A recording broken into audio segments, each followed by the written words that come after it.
শুধু খালি অপপ্রচারে কিন্তু সীমাবদ্ধ নয়। আমরা লক্ষ্য করছি যে কলকাতার মুখ্যমন্ত্রী মমতা বন্দ্যোপাধ্যায় তিনি শান্তিরক্ষী পাঠানোর আহ্বান জানানো, পররাষ্ট্র উপদেষ্টা প্রতিবাদও করেছেন।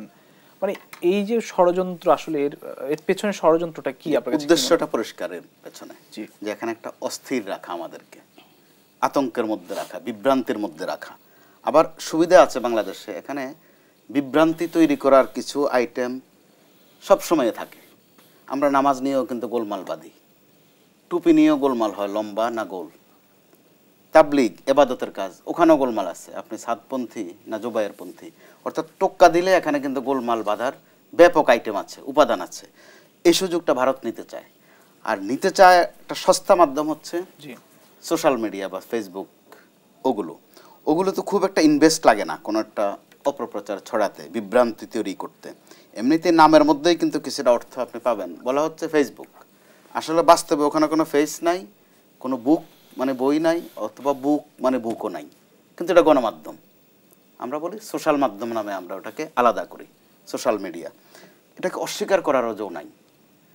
এটার মধ্যে যখন একটা আইটেম আসে বা কন্টেন্ট আসে, এটা যদি আপনার পক্ষে যায়, আপনার কাছে কিন্তু ভালো লাগে। দেখবেন তাদের মূলধারার গণমাধ্যমও কিন্তু এই মিথ্যা প্রচারণা চালাচ্ছে। একদিকে আমাদের এখানে এটা করছে, আর তাদের যে মূলধারার কয়েকটি গণমাধ্যম প্রত্যেকটা দিন বাংলাদেশ সম্পর্কে তাদের একটা কিছু এক্সক্লুসিভ নামে থাকছে, যেটার মূল উদ্দেশ্যই হচ্ছে এখানে একটা বিভ্রান্তি তৈরি করা, একদম আজগবি জিনিস।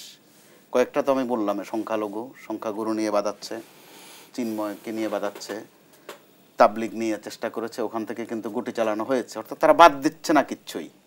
তো এরকম অবস্থায় আবার আমাদের দিকের সরকার থেকে যেটা ব্যতিক্রম দিক, যেভাবে প্রতিবাদ করা হচ্ছে এবার, শুধু মৌখিক নয়, লিখিত। ভারত বোধহয় তার জন্মের পর থেকে বাংলাদেশের মতো দেশের কাছ থেকে এই ধরনের ট্রিটমেন্ট পায়নি। সেটাও তাদের জন্য একটা বেদনার, তাদের জন্য লজ্জারও, যে তারা এতই বড় ভাই এই অঞ্চলে, বাংলাদেশ তাদের কাছে কিছুই না, তারা এখানকার সব কিছু নির্ধারণ করে। ওখানে যে এবার একটা ছেদ ঘটলো, একটা ব্যত্যয় ঘটলো, এটা তাদের জন্য তো সহ্য করা আসলে কঠিন।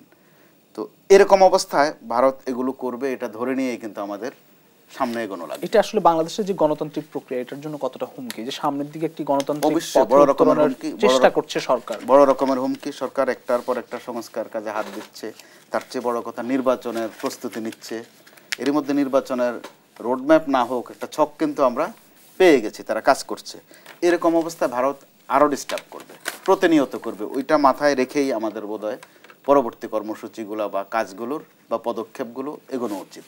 এবং সেই ক্ষেত্রে 5ই আগস্টে বা জুলাই আগস্ট বিপ্লবে যে একটা ইউনিটি তৈরি হয়েছে, ওই ইউনিটি যদি আমরা ধরে রাখতে পারি। ইউনিটি কি এখন আছে? কিছু গোলমাল বেঁধেছে, কিছু গোলমাল বা আরও পাকবে, ভারত ওই সুযোগটাও নেবে।